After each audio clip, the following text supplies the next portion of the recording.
지난주 시장 복귀 및 이번 주 주요 이슈 점검 한번 같이 보도록 하겠습니다. PPT 네. 잠깐 보겠습니다. 자, 지난주 시장 주요 지표는 일단 제가 빨간 박스를 좀 쳐놨는데요. 여러분들 건축 승인 건수라는 지표도 굉장히 좀 중요합니다. 별 3개짜리는 다 중요하다라고 일단 보시면 되고요. 건축 승인 건수, 신규 실업 수당 청구 건수, 그리고 필라델피아 여는 제조 활동 지수가 있는데 일단 건축 승인 건수 같은 경우에는 조금 생소하신 분들이 많을 겁니다. 말 그대로요. 건축을 얼마나 승인해 줬는가 이 지표를 나타내는 건데요. 우리가 이제 경기가 좋아질 거라고 예상을 하면 건물들이 많이 올라가겠죠. 그래서 그 승인 건수가 높으면 향후에 경기가 좋아질 것이다라고 일단은 여러분들이 생각을 하시면 되고 여러분들이 굉장히 조금 관심 있게 보셔야 될 매주 관심 있게 정말 체크를 하셔야 될 신규 실업수당 청구 건수입니다. 실업자가 얼마나 더 많이 늘었는가 일단 요거를 보여주는 지표인데 시장의 컨센서스는 220이었는데요. 발표된 것은 214였습니다. 214. 더 낮죠. 그러니까 실업을 당해서 실업수당을 청구한 사람들이 더 낮다라는 겁니다. 일단은 전체적인 경제 상황이 실질 경제 상황이라고는 제가 말씀을 안 드리겠습니다. 인플레이션이 워낙 높기 때문에 실물 경기와 실제 경기 이 두 가지가 지금 조금 괴리가 있거든요. 그래서 실물 경기 같은 경우에는 굉장히 좋은 지표들을 항상 지금 나타내주고 있다. 이 첨언을 좀 드리면 미국과 중국을 여러분들이 좀 제가 중국 시장도 홍콩 시장도 굉장히 좀 자세하게 설명을 드리지 않습니까? 미국 시장 같은 경우에 외형적으로 굉장히 좋다. 근데 하지만 그 안에 내재되어 있는 것들 일단은 노동 시장에 대한 임금 상승률 그리고 시간당 임금 굉장히 좀 높아서 인플레이션 유발을 하고 있고 또 외형적인 인플레이션 명목 인플레이션도 굉장히 높다. 소비자 물가 지수나 이런 게 40년 만에 최고치를 지금 도달하고 있지 않습니까? 그래서 외형적으로는 미국 시장 같은 경우에는 굉장히 큰 상승을 보이고 있지만 내실로는 그렇게 탄탄하지 않은 모습. 중국 시장 같은 경우는 어떻습니까? 중국 시장은 지금 내실이든지 외형이든지 굉장히 좀 많이 어려운 상황이다. 일단 여러분들이 그렇게 체크를 계속적으로 하시면 될 것 같습니다. 자, 중국 시장, 홍콩 시장은 올해에도 작년에도 그랬지만 올해에도 굉장히 좀 중요하고 제가 방송에서도 굉장히 좀 많이 말씀을 드릴 겁니다. 왜냐? 추후에 제가 좀 말씀을 드릴 건데요. 오늘 서두에 말씀드렸죠. 미국 시장은 지금 굉장히 큰 폭으로 올랐습니다. 저번 주에.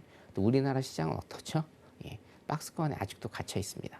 원인 분석을 지금 좀 하고는 있고 저도 이제 뭐 방송에서 말씀을 드릴 테지만 중국 시장과 홍콩 시장을 올해에도 좀 많이 주목을 해서 거기에 조금 편승해서 우리 시장도 분석을 해야 되지 않을까 제가 일단 이렇게 생각을 하고요.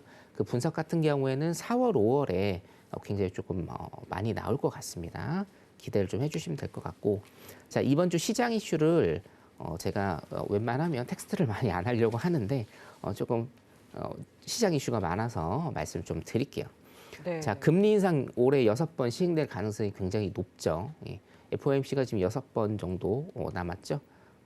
다 할 것 같습니다. 그리고 파월의 이 한마디 때문에 시장은 굉장히 큰 반색을 좀 했습니다. 경기 침체는 없을 것. 근데 사실 이 얘기는 작년부터 하지 않았나요? 그죠? 그렇죠. 경기 침체는 없을 것. 그리고 인플레이션은 이거는 조금 솔직하게 요즘에 얘기를 하는 것 같아요. 어쩔 수 없이. 인플레이션은 하반기까지 지속될 것이지만 하반기에 잡겠다라는 이 한마디로 인해서 시장 굉장히 큰 반색을 했다. 뭐 아시다시피 러시아발 리스크는 아직 좀 산재를 하고 있고요. 자, 이번 주에 굉장히 좀 중요한 게 있죠. 24일 날 나토하고 EU 정상회담을 바이든 대통령이 일단은 하는데 그 오늘 아침에 속보로 좀 뜬 게 있습니다. 25일 날 폴란드까지 일단은 바이든 대통령이 간다라고 하죠. 네, 그런다고 예. 하더라고요. 우크라이나로는 가지 않겠다라고. 아마 못 갈 겁니다. 그렇죠. 예. 보안상 위험한 아마 못 갈 것 또, 같고 네, 전쟁 지역. 폴란드로 일단은 간다라는 것 자체가 굉장히 큰 상징성이 좀 있을 것 같고요. 네. 가서 빈손으로 오겠나 싶어요. 아. 예, 그래서 어떤 거 하나라도 뭐 정치인들은 어떤 이제 액션 그리고 거기에 피드백이 굉장히 좀 중요한 거기 때문에 네. 같다라는 자체가 굉장히 시장은 조금 긍정적인 요소가 될 것이다. 여기에서 만약에 뭔가 성과를 낸다라고 하면 시장은 좀 더 오르지 않을까 일단은 이렇게 생각을 합니다. 자, 그리고 5월을 일단은 좀 주목해라라고 제가 타이틀을 좀 잡아봤는데, 5월이요. 네. 지금 세인트루이스 여는 은행장 총재죠. 네. 지금 계속적으로 얘기를 하고 있죠. 50베이시스 포인트 올려야 된다, 0.5% 올려야 된다라고 계속적으로 얘기를 하고 있는데 사실은 개인적으로는 제가 여기에 동의를 합니다. 왜냐? 그 지금 인플레이션이 너무 높아진 것에 대해서 여러 가지 분석들이 나오고 있으나 조금 늦었다라는 게 좀 지배적인 것 같아요. 왜냐하면 이거를 조기에 일단은 좀 잡아야 될 필요성이 있었는데 사실 그렇습니다. 이 기본적인 것에 대해서는 코로나가 지금 너무 오래 우리 삶을 경제를 조금 망치고 있죠. 그렇기 때문에 어쩔 수 없이 시간이 조금 늦어진 거는 맞습니다. 근데 결론적으로는 뭐냐면 그러함에도 불구하고 시간이 늦었다라는 겁니다. 대응이 조금 늦은 면이 굉장히 좀 많았다라고 이렇게 분석을 좀 할 수 있겠고, 자 그렇다라고 하면 사실 이게 저번 주에 시장이 굉장히 급등을 한 게 우리에게 시사점을 좀 많이 주는 거라고 일단 볼 수가 있어요. 왜냐하면 자 금리 인상 시기 그리고 금리 인상이 발표되면 장기적으로는 일단은 주가라든지 증시라든지 아니면 경제 어떤 지표들이 올라가는 게 맞기는 합니다. 예, 올라가는 게 맞기는 하거든요. 자 그런데 금리 인상을 발표하고 금리 인상 시기가 도래를 하고 진짜로 금리 인상이 된다라고 하면 예전에 히스토리를 본다라고 하면 뭐 3개월에서 5개월 정도는 일단 시장이 충격을 받고 우리가 이제 쿨다운이라고 하죠. 어차피 금리를 인상하는 거는요. 시장 경기 과열에 대한 쿨다운입니다. 이 쿨다운이 돼야 되는 이런 과정을 소화를 하면서 경제가 사이클을 그리면서 가는 것이 이제 정상적인 범주인데 자, 금리 인상 한다라고 했는데요. 시장은 어떻게 반응을 했습니까? 솟구쳐 버렸습니다. 그죠? 글쎄요. 정상적인 범주에는 아직 들어가지 않았다라고 일단은 보입니다. 불확실성의 해소라는 게 너무 많이 지금 부각이 됐다라는 게 제 생각이고 긴축 재정 정책으로 가는 지금 초입의 단계에서 이런 상승분은 일단은 조금은 이해가 되지 않는 이런 현상이기 때문에 자 5월에 금리 인상이 0.5% 정도 될 수 있다라고 하면 실제로요.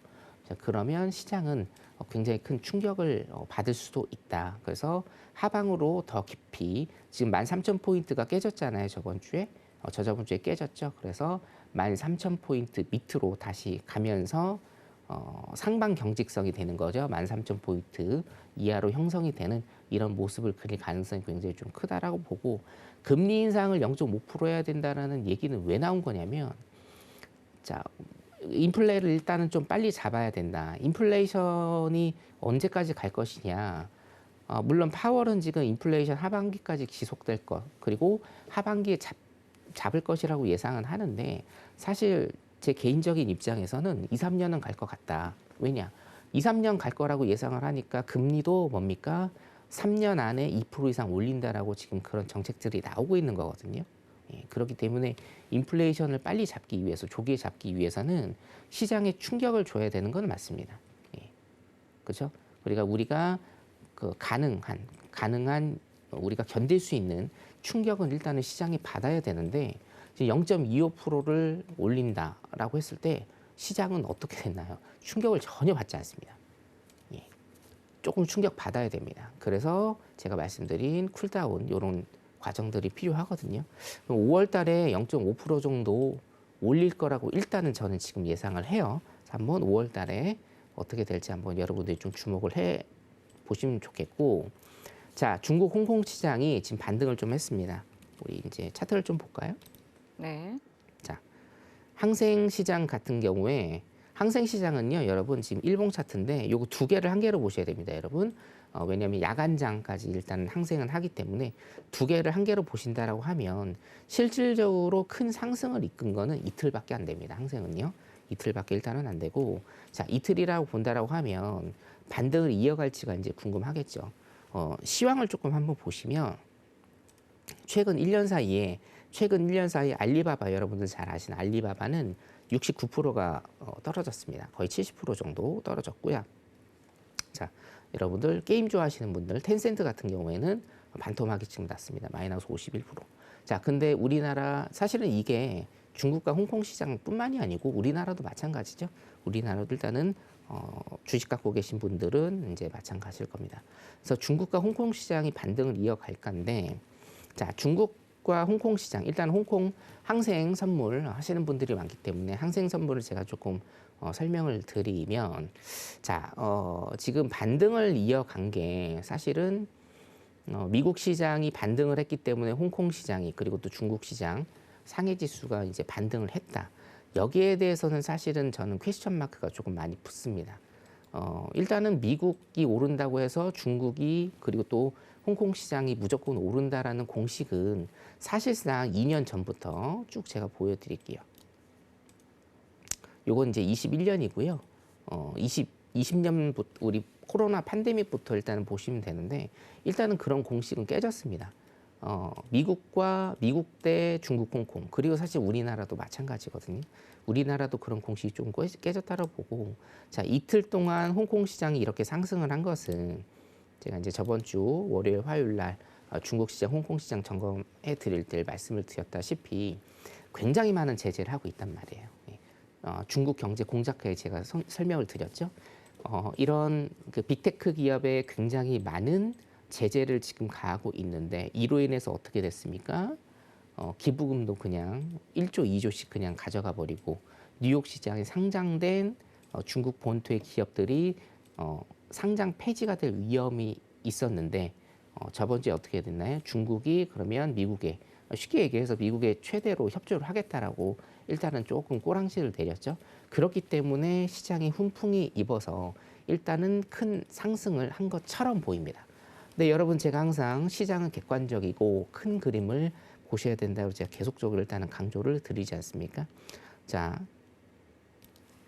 2021년 2월 달부터 작년이죠. 작년 1월 달 작년 1년에 항생 선물을 일단 보시면 어떻게 됐습니까? 굉장히 큰 폭의 하락, 굉장히 큰 폭의 하락입니다. 자, 3만 1,000을 넘었는데요. 지금 18,000까지 갔죠.